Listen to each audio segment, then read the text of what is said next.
Сайн байцгаана уу урнаа. Ярилцсан болонда амьдралын баяр хөөр гэсэн номыг ярилцахаар сонгоовлаа.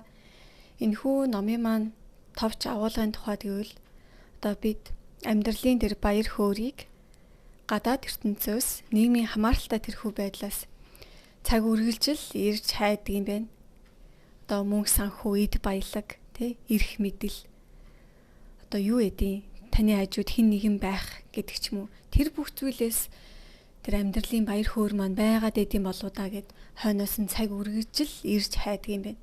Тэгвэл энэ хүн номд бичснээр амьдралын баяр хөөр маань хүн бүрийн дотоод ертөнцид үргэлжид оршдог гэдгийг энэ хүн номонд бичжээ. За энийг уншихад бол үнэхээр нөгөө энэ номыг уншихад маш энгийн, ойлгомжтой тэгсэн хэрнээ авах, үлдэх зүйл их байсан болоо да гэж бодлоо.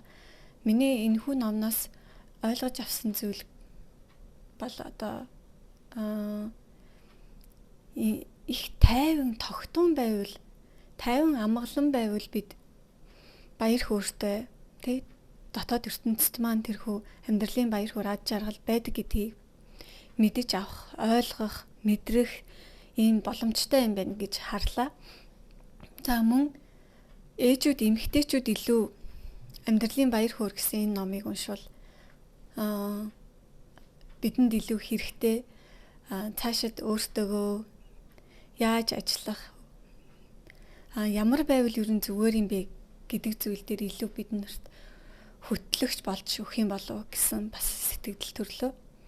Ээжүүд бид нөр ялангуяа өдөр тутмын амьдралдаа асар хурдтай ер нь цаг хугацааг өнгөрүүлдэг. Тэгээд нэг мэтгэд өдөр, хоног, сар, жилүүд өнгөрсөн байдаг. Өөртөө цаг гаргаагүй, нэг амар завгүй байдаг. Гэтэл юу ч хийж өнгөрүүлээгүй юм шиг. Тэгвэл бид нөр магадгүй хөдөлгөөнөө удаан тогтун байлгах хэрэгтэй тийм байна. Ингэснээр та зогсож авснаар өөрийгөө анзаарч өөртөө цаг гаргах магадгүй тэр боломжийг бас өгдөм болов гэсэн бас энэ номыг уншаад тиймэрхүү сэтгэлүүд бас төрлөө.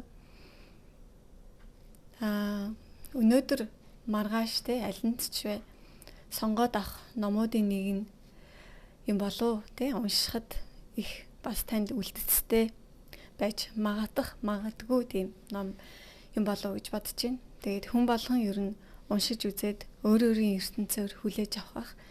Тэгээд дараагийн дугаараар бас нэгэн сонирхолтой гоё номаараа уулзах болно. Баяртай.